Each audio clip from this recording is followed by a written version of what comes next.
Hey everyone, Richard C. Wilson here. This is video number 8 in our mini series on how to start a family office.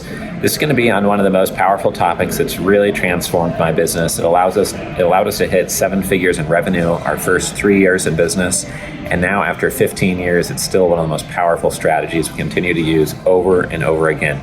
So I'm first going to define what the strategy is, and then I'm going to give you a dozen different examples to make it super clear that whether you have a little bit of money to invest in this idea or a little bit of time or a lot of money and time, you can use this to really grow your family office balance sheet and grow your business holdings. So the strategy is acquiring strategic choke points. This is looking at an industry and figuring out what is driving your costs, what's slowing you down, what's the anchor that you have to drag behind you. What's slowing down all of your competitors? What's the big frustration in the industry? Is it finding new clients? Is it getting distribution? Is it getting more timely information? And the more that you can acquire resources that eliminate that choke point or release that pressure, but also because of that competitive position, you either make your competitors' lives harder and have to go through you now, or your life becomes much, much easier and it's hard to displace you. That's what a strategic choke point is. In the movie 300, there's a 300-person army that is holding back 7,000 plus person army because they were at the edge of a canyon where it's just two people wide. And so they held that choke point, and that allowed them to defend that area with a very few resources because it was a strategic choke point. If you look in the Middle East, there's a few different oceans and seas where a lot of oil has to flow through a little tiny strait and body of water to access oceans and global ports and trade. That's a strategic choke point. Many other examples of choke points exist within our business. For example, I wrote the only book on how to start a family office. That's a choke point. Because we are the only one, and then people come to us for this work that we do for them for free.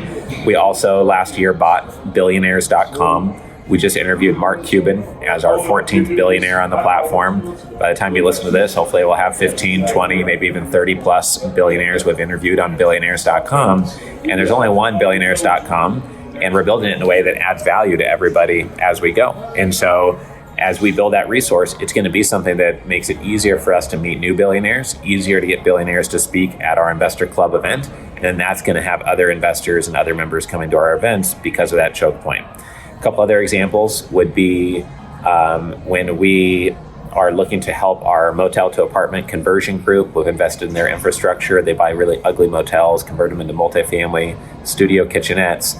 One idea we had was, well, let's look at the motel brokers nationally or regionally, and we either buy one of those motel brokers or invest into their business or pay them an extra fee if they give us a half-day heads up to look at a deal, underwrite it real quick, and give them a thumbs up or not, and whether they would like to have that type of a deal within our portfolio. That'd be an example of getting access to deal flow first. Other times it might be volunteering at a local nonprofit that's full of potential investors that would be a great fit for a business that you're trying to raise capital for.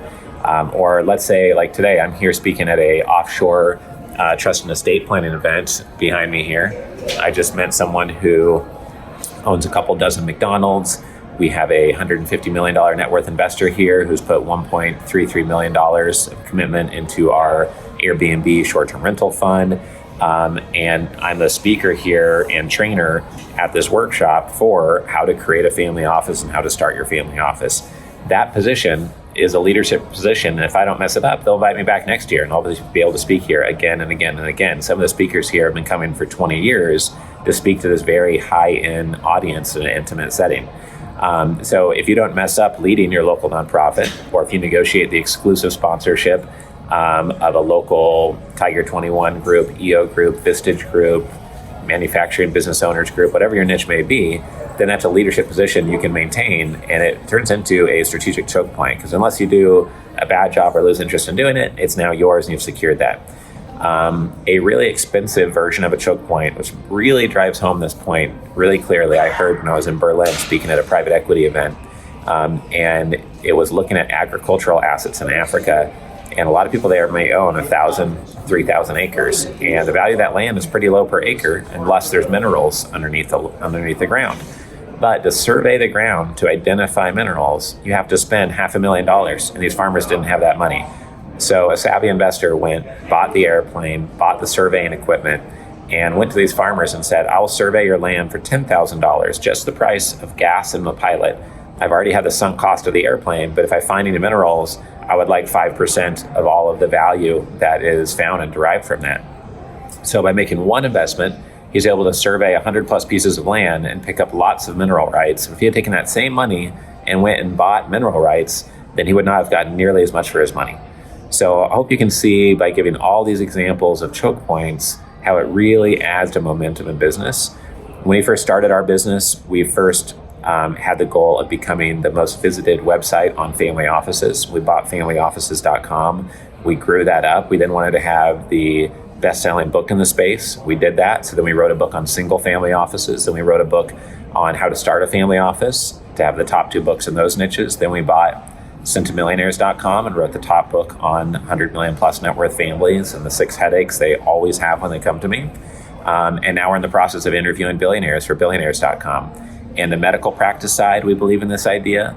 This is not just a video module just because, I felt like I needed to make something up to create another module. It's a really critical business skill to think at a family office level. We recently bought the largest social media network in dentistry and rolled up several groups. So we own over 50 social media assets in dentistry.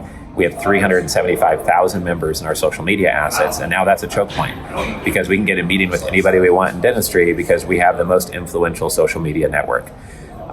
So these are strategies that you make a one-time investment. You might need to maintain it. Like with a social media group, we have to maintain the content going out. Sometimes you just buy it once, and then now that's operating on its own as its own P&L, its own operating business. Sometimes you buy it once, and then you have it forever.